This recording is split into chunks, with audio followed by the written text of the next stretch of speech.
Hey guys, welcome to London Spirits Competition Winners Pitches. I chat with some of the winning brands here, and here's what they have to say. My name is Kingori Wambaki. Bandari ya Pombe is actually Swahili for alcohol harbor.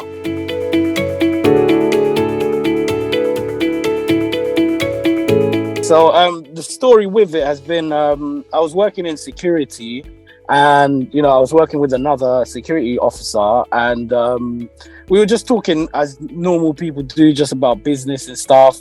And then he mentioned to me about this traditional drink from Kenya, which is called changa. And and then like for me, I was really interested in it because of its manufacture. So it's not like other spirits. It's fermented with millet and maize. Mm-hmm. So that's what's used to ferment it, and then we distill it.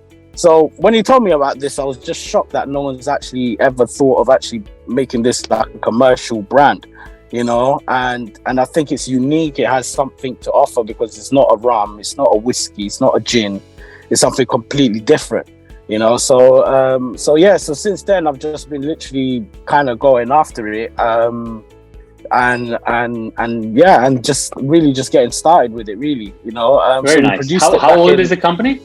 So the company is pretty young. I would say we've only had really like about 1.5 years worth of trading. And is it are you just selling in UK or like just London, or which kind of markets are you available right now? Yeah, I mean, so right now we're working on the last bit of licensing in Kenya because that we feel what we've seen anyways is that's where the biggest demand is. So Kenya and East Africa for these brands. We've seen some interest actually from the States as well.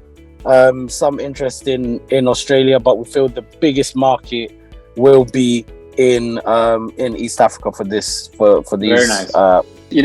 So is it available in some of the bars in Kenya and Africa, or it's still primarily direct to consumer brand? Yeah, primarily at the moment. In terms of the places where we've sold it most is here in London, and what we've done is followed more of an e-commerce route. So we've listed online with different sort of online shops, and we've got a market stall. We've got a market stall in King's Cross, Canopy Market.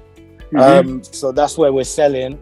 We're still pursuing to try and get into bars and restaurants, but we're seeing more. We're seeing in terms of the UK, we're seeing it more of a B2C approach actually.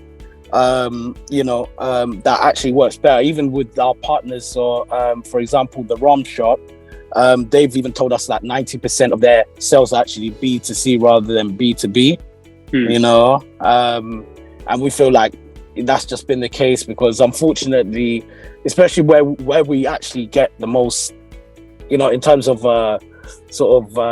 demographic of our customers, the gatekeepers, so like now the bar owners and restaurant owners, etc., they're not very keen in buying, unfortunately, despite showing significant demand. That is the issue that we tend to face. So then we have to try go an e-commerce route and a street trading approach. How can bartenders talk to their consumers about your product? Like, what's a quick elevator pitch which they should be using? Yeah, so I think the first one, the quickest one is 5 times distilled changa, which is infused with passion fruit. That's what I would say. Okay. Yeah, so when they ask, Nice. what is changa? They could just say it's a corn-based spirit. That's it.